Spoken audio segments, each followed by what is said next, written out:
আসসালামু আলাইকুম সবাইকে। আজকে আমি নিয়ে এসেছি টক মিষ্টি স্বাদের একটি রেসিপি, আমের চাটনি। আর এই চাটনিটি বানানোর জন্য আমি এখানে নিয়ে নিয়েছি 1 কেজির মতো কাঁচা আম। আমগুলোর থেকে আমি এখন একে একে সব খোসা ছাড়িয়ে নিচ্ছি। আর চাটনি বানানোর জন্য অবশ্যই কিন্তু নরম বিচিওয়ালা আম নিতে হবে, কারণ শক্ত বিচি হলে বিচিগুলো কিন্তু গলবে না, আস্তই থেকে যাবে। আমার সবগুলো আমের খোসা ছাড়ানো হয়ে গেছে এবং আমি এখানে আমগুলোকে এভাবে কেটে নিয়েছি এবং আমগুলোকে ধুয়ে একটি কড়াইয়ে বসিয়ে দিলাম। এখন এখানে আমি 1 কাপের মতো পানি দিয়ে দিলাম এবং সাথে হাফ চা চামচ হলুদ গুঁড়া দিয়ে দিলাম। পানি এবং হলুদ গুঁড়োকে একসাথে একটু নেড়েচেড়ে মিশিয়ে নিব। আমগুলোকে সেদ্ধ হওয়ার জন্য 10 থেকে 15 মিনিটের জন্য মিডিয়াম আঁচে চুলায় রেখে দেব। দেখুন 10 থেকে 15 মিনিট পর আমগুলো কিন্তু গলে এভাবে সেদ্ধ হয়ে গেছে। আম সেদ্ধ হতে কিন্তু বেশি সময় প্রয়োজন হয় না, কম সময়ে আম সেদ্ধ হয়ে যায়। এখন একটা কড়াইয়ে কিছু সরিষার তেল দিয়ে দিব। তেলটা গরম হলে আমি এখানে 2 থেকে 3টা শুকনা মরিচ ভেঙে দিয়ে দিলাম। এরপর এখানে দিয়ে দিব 1 চা চামচ আদা রসুন বাটা এবং 2 টেবিল চামচ পরিমাণ সরিষা বাটা। এখন আমি এগুলোকে একটু ভালোভাবে তেলে ভেজে নেব এবং চুলার আঁচটা কিন্তু আমি এখানে মিডিয়ামে রেখেছি।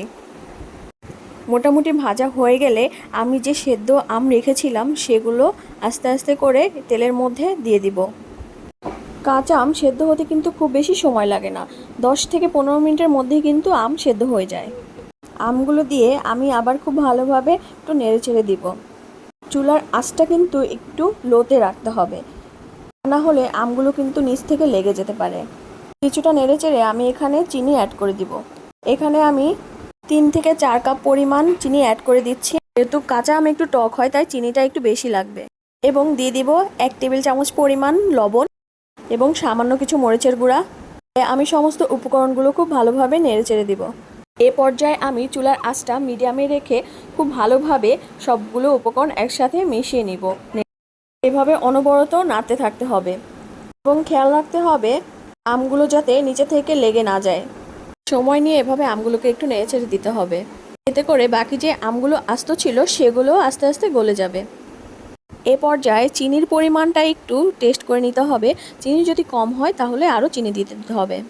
কাঁচা আম কিন্তু খুবই টক হয়।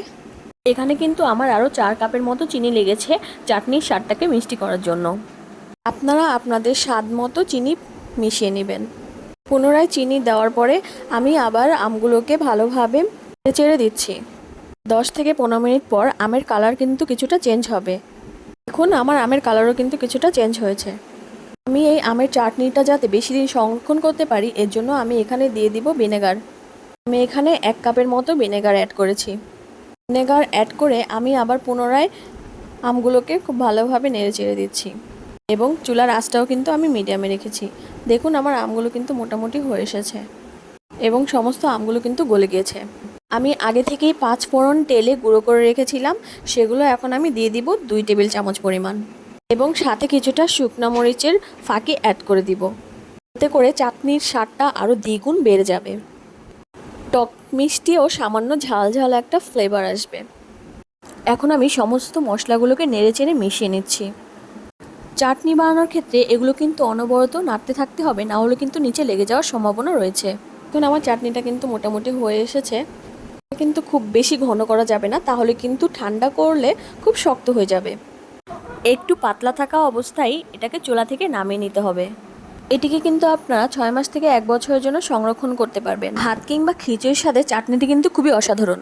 ভিডিওটি দেখার জন্য সবাইকে ধন্যবাদ।